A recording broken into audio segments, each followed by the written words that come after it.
wabarakatuh teman-teman. Ini merupakan jalan alternatif desa yang berada di desa Adan-Adan, Kecamatan Gurah, Kabupaten Kediri, Provinsi Jawa Timur. Disinilah teman-teman terdapat historis yang luar biasa, suatu peradaban yang sangat megah di zamannya yang diduga di masa Mataram kuno, yaitu sekitar 1000 tahun yang lalu.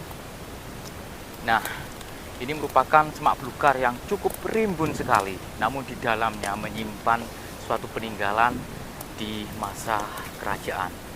Nah, ini lagi diperlihatkan begitu, untuk supaya pemirsa di rumah tahu bahwa ini adalah batu andesit dengan ukuran yang sangat besar, berbentuk balok di kisaran 2-3 meter, saudaraku.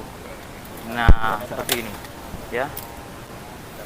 Wih, sekitar 2 meter, saudaraku. Dan material ini ya, yang pastinya merupakan material utama dari pembangunan candi. Nah, batu balok yang cukup besar. Ada semacam itu ya, pola-pola tertentu begitu ya. Pola-pola tertentu di sini. Ini lagi, Kang. Nah, ada dua ya, seperti ini. Jadi kita coba suatu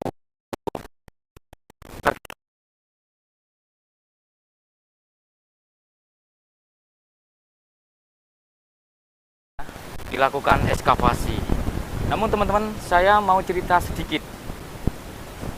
Di masyarakat sini sekitar tahun 70-an begitu, warga sudah mengetahui adanya suatu peninggalan dari zaman kerajaan ya, yang muncul begitu beberapa meter dari permukaan tanah.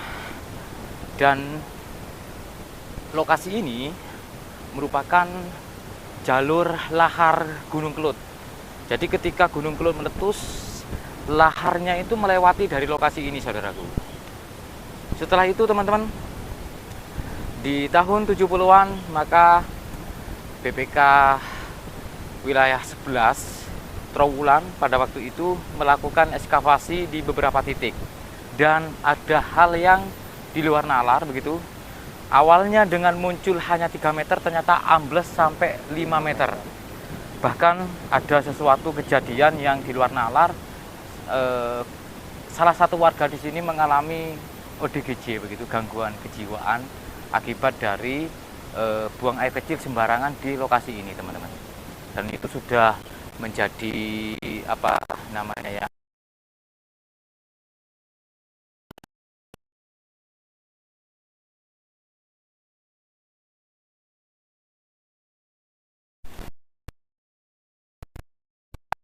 banyak sekali batu-batu andesit dengan berbagai macam bentuk yang memang sengaja dikumpulkan dari hasil ekskavasi.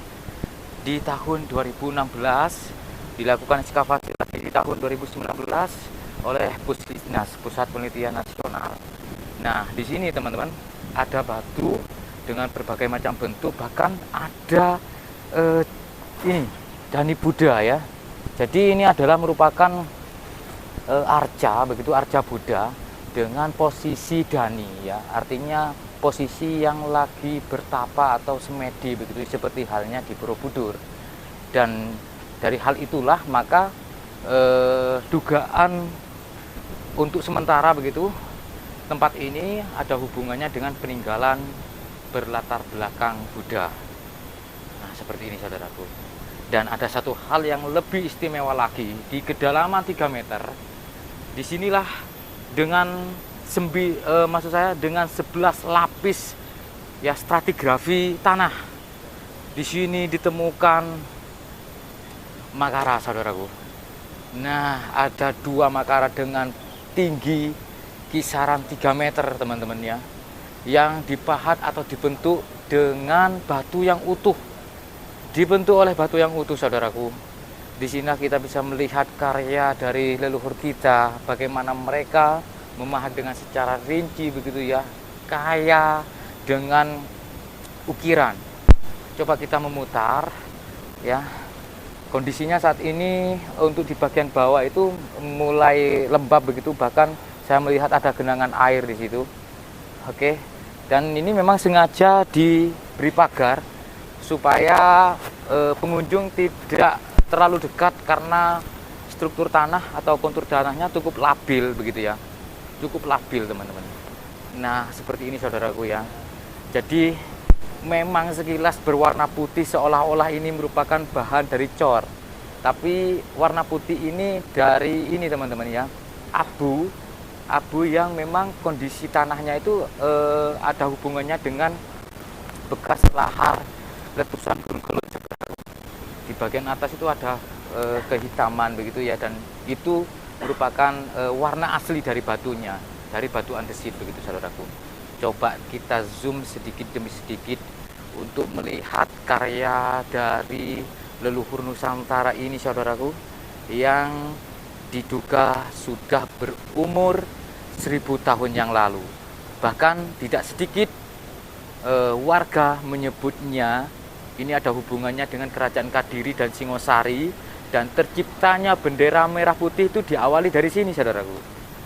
Nah, seperti yang diceritakan di Prasasti Kudadu, bagaimana para prajurit Kadiri pada waktu itu dengan mengibarkan bendera merah putih mengejar Raden Wijaya beserta pasukannya, beserta pengikutnya. Nah, ada 2 makara yang super besar, satu-satunya makara yang besarnya seperti ini di Jawa Timur saudaraku. Dan bahkan dari beberapa literasi yang saya baca, untuk atau luas dari wilayah peninggalan ini ya, itu melebihi dari Borobudur. Jadi ini berada di desa Nagan, dan ada struktur yang serupa, yang in situ keterkaitan dengan tempat ini di desa Sumanding kalau nggak salah ya.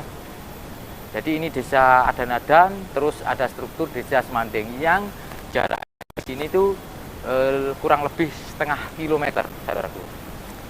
Dan kita coba bergeser sedikit demi sedikit.